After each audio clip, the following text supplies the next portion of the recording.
Fala pessoal, tudo bem com vocês? Professor Natiel Silva de Biologia e eu estou aqui para falar para vocês sobre ecologia, especificamente sobre relações ecológicas, esse assunto tão importante para o vestibular e também para a nossa vida. Tudo bem? Você sabe já que os seres vivos eles interagem com os fatores abióticos, com o meio ambiente, em uma determinada área, em um determinado espaço de tempo, os seres vivos interagindo com os fatores não vivos, como a água, o solo, os gases, nós chamamos essa região de ecossistema. Contudo, os seres vivos também interagem uns com os outros. E sobre essas interações dos seres vivos uns com os outros, nós iremos falar nessa aula. Beleza?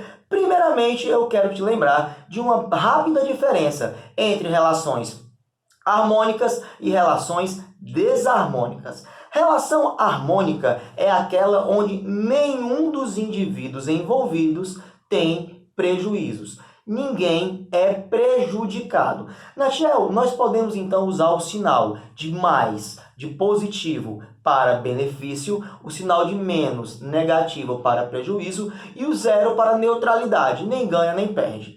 Então, uma relação harmônica é uma relação onde nenhum dos envolvidos vai perder. Beleza? Contudo, nas relações desarmônicas, pelo menos um dos envolvidos nessa relação tem que ser prejudicado. Pode ser que um seja prejudicado, pode ser que os dois sejam prejudicados, contudo, pelo menos um envolvido tem que ser prejudicado para a relação ser considerada como desarmônica.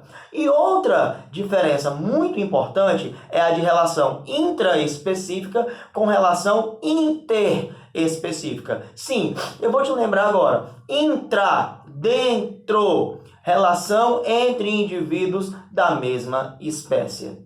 Inter, entre, relação entre indivíduos de espécies diferentes.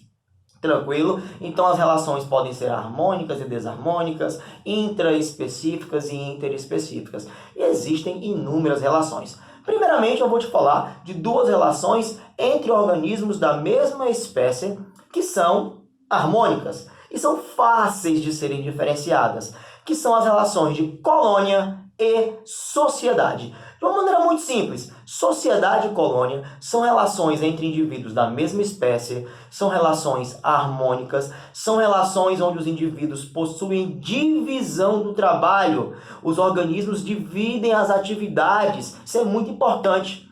Natiel, tanto colônia como sociedade têm essas características? Sim. A diferença maior entre a colônia e a sociedade é que na colônia os organismos são fisicamente ligados e na sociedade os organismos são fisicamente separados. Imagine um coral. Um coral é um animal e ali eu tenho organismos onde os seus corpos são fisicamente ligados. Por isso eu falo em colônia. Contudo, formigas, abelhas dividem o trabalho, são da mesma espécie, contudo, seus corpos são separados fisicamente, são organismos individualizados, fisicamente falando. Por isso que nós chamamos essas relações de sociedade. Ficou fácil, então, a diferença entre colônia e sociedade? Beleza, vamos seguir, então. Outras duas relações harmônicas muito importantes que eu quero te falar agora se chamam protocooperação e mutualismo. Ambas são relações benéficas, onde os dois envolvidos são beneficiados. Natiel, então onde é que está a diferença entre elas duas?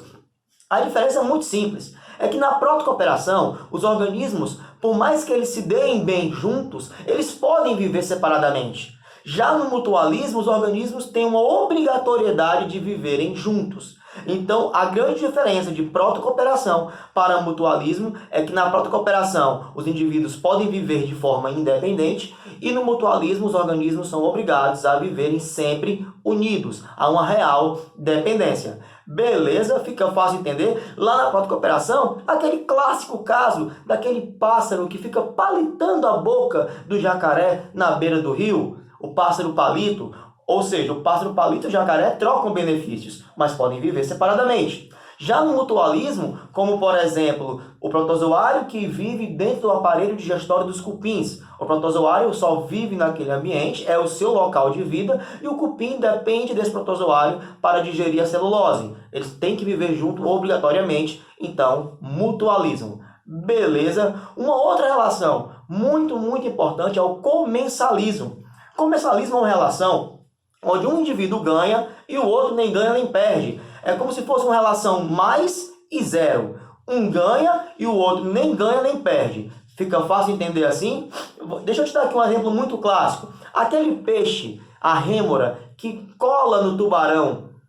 Ao estar colada no tubarão, ela está protegida, ela se aproveita dos restos alimentares do tubarão, ela até acompanha o movimento do tubarão sem gastar energia para a natação. Ela tem vários benefícios. Já o tubarão nem ganha, nem perde. Então, esse peixe que pega carona no tubarão é positivo. O tubarão seria o zero, representando nem ganha, nem perda de nada. Tudo bem, comensalismo é uma relação onde um ganha e o outro nem ganha, nem perde.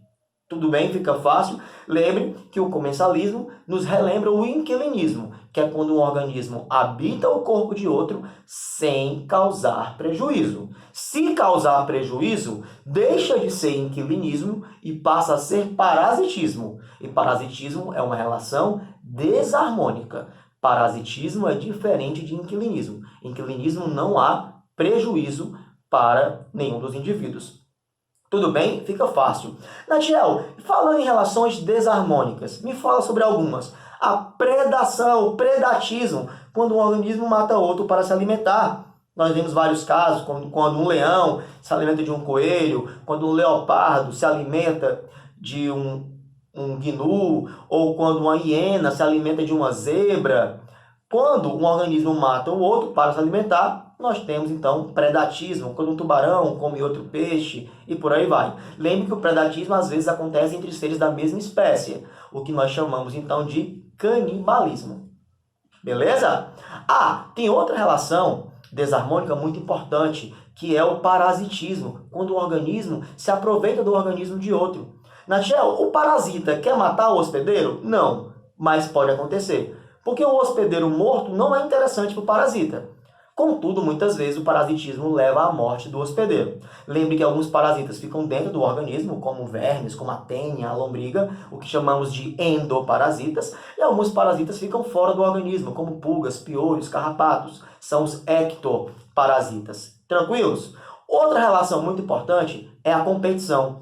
Competição é quando dois organismos ou mais lutam, brigam, disputam algo ou algum recurso no meio ambiente, como água, como alimento, como uma sombra, como uma caverna, como uma árvore e etc. Muitas vezes os organismos saem prejudicados nessa disputa por algo ou por algum recurso ambiental. Lembre que a competição pode acontecer entre seres da mesma espécie e entre seres de espécies diferentes, sendo então competição intraespecífica ou competição interespecífica. Estamos quase lá. Amensalismo é quando um organismo libera substâncias que matam ou inibem o crescimento de outro. Como, por exemplo, o fungo Penicillium, que liberam substâncias que matam bactérias, ou como algas que liberam toxinas na água que matam outros organismos, no caso famoso da maré vermelha. Então, quando uma molécula mata ou inibe outro ser vivo, nós temos um amensalismo.